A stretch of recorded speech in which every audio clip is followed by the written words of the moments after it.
So good afternoon, everyone. My name is Stephanie, and I'm working on the same project as Katie, but my mentor was Dr. Fraser Dalglish.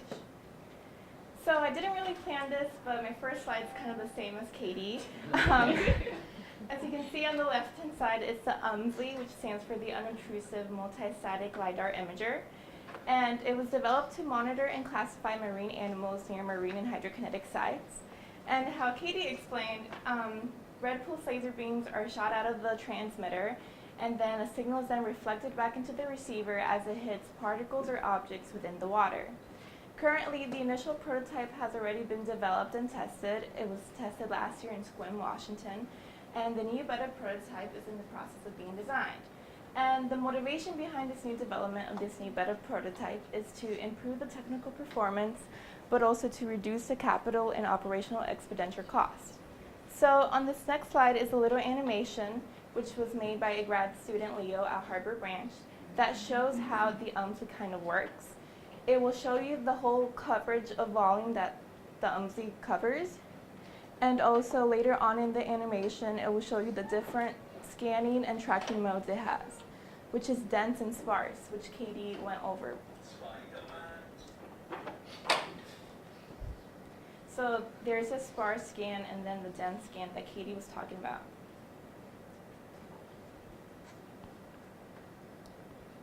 And then this is what happens when the UMSLI discovers a target within its area.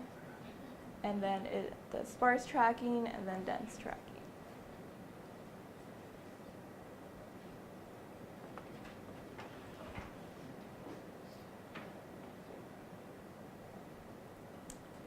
So this is kind of where my project comes in. My project focuses a little bit more on cost analysis.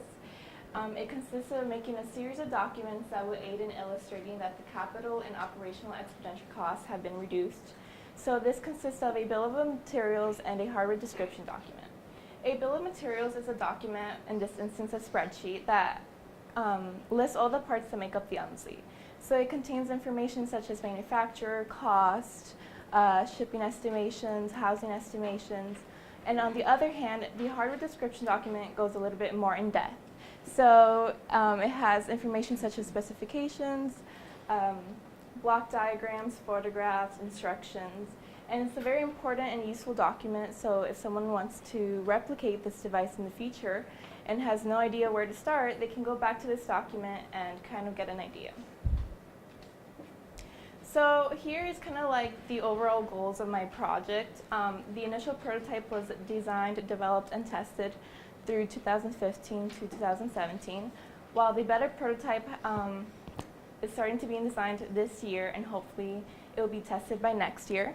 I completed both documents for the initial prototype, but unfortunately, since the beta prototype is still in the process of being designed, the bill of materials and hardware description document only has the skeleton of the new receiver. But once it's been developed and these documents are completed, a cost analysis can be made and to illustrate that these capital and operational expenditures have been met. And other miscellaneous work I've done over the summer, we were trying to get estimates of the operational expenditure cost. These estimations needed to come from the team at Harbor Branch, but unfortunately, a lot of these expenditures costs are really hard to estimate. So we weren't able to get the estimations, but at least we have a list. So when they do test a new beta prototype, they can actually write down the costs and hopefully make some type of comparison. And then I organized some information which was given to me by a senior computer engineer named Brian Ramos, and I kind of just organized all the supervisor and transmitter board information. And then that's it. So I want to give special thanks to Dr. Fraser Dalglish for being my mentor.